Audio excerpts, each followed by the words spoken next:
एक छोटे से शहर में रोहन नाम का लड़का रहता था। उसकी जिंदगी बहुत साधारण थी, घर, स्कूल और फिर घर। लेकिन उसकी जिंदगी में एक चीज खास थी, उसका कुत्ता शेरू। शेरू को महंगा नस्ल का कुत्ता नहीं था। वो एक दिन सड़क पर घायल हालत में मिला था।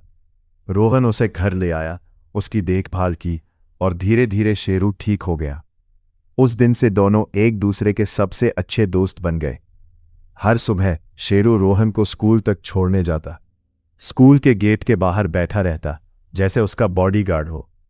बच्चे कभी कभी हंसते भी थे, लेकिन रोहन को फर्क नहीं पड़ता था।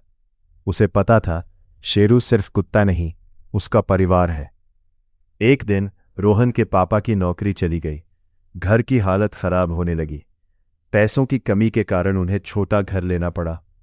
उस घर में पालतू जानवर रखने की इजाजत नहीं थी। रोहन के पापा ने भारी दिल से कहा, बेटा, हमें शेरू को छोड़ना पड़ेगा। ये सुनकर रोहन की आंखों में आंसू आ गए। उसने शेरू को कसकर गले लगाया। मैं इसे नहीं छोड़ सकता पापा, लेकिन हालात के आगे मजबूरी थी। अगले दिन रोहन शेरू को शहर के बाहर ले गया। उसकी आंखों में आंसू थे, हाथ कांप रहे थे। उसने शेरू के सिर पर हाथ फेरा और बोला, मुझे माफ कर देना दोस्त, मैं वापस आऊंगा। वो शेरू को वहीं छोड़कर चला गया। शेरू कुछ देर तक वहीं खड़ा रहा, फिर भागकर रोहन के पीछे आया, लेकिन तब तक रोहन जा चुका था। वक्त गुजरता गया।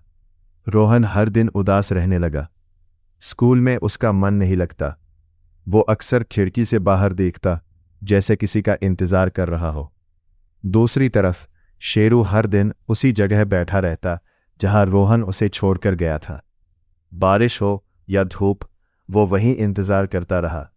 लोग उसे खाना देते, लेकिन वो बस थोड़ा सा खाता और फिर सड़क की तरफ देखने लगता।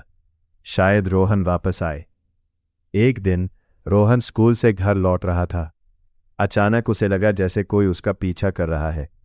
वो थोड़ा डर गया। जैसे ही वो मुड़ा, उसने देखा एक कमजोर, गंदा लेकिन जानी पहचानी आंखों वाला कुत्ता। शेरू? रोहन की आवाज कांप रही। शेरू ने जैसे ही रोहन को देखा, उसकी पूंछ जोर जोर से हिलने लगी। वो भागकर रोहन के पास आया और उसके ऊपर कूद पड़ा। रोहन की आंखों से आंसू बहने लगे। तू वापस आ गया, तूने मुझे ढूंढ लिया। शेरू ने उसे चाटते हुए जैसे कहा, मैं तो हमेशा से तेरे पास ही था। आखिरी मोड़ रोहन शेरू को घर ले आया। इस बार उसने पापा से कहा, अगर शेरू नहीं रहेगा तो मैं भी नहीं रहूंगा। पापा ने रोहन की आंखों में वो सच्चा प्यार देखा और आखिरकार मान गए। उस दिन के बाद रोहन और शेरू कभी अलग नहीं हुए। सीख, मॉरल, सच्चा प्यार और वफादारी कभी हार नहीं मानते। एक जानवर भी इंसान से ज्यादा सच्चा दोस्त हो सकता है।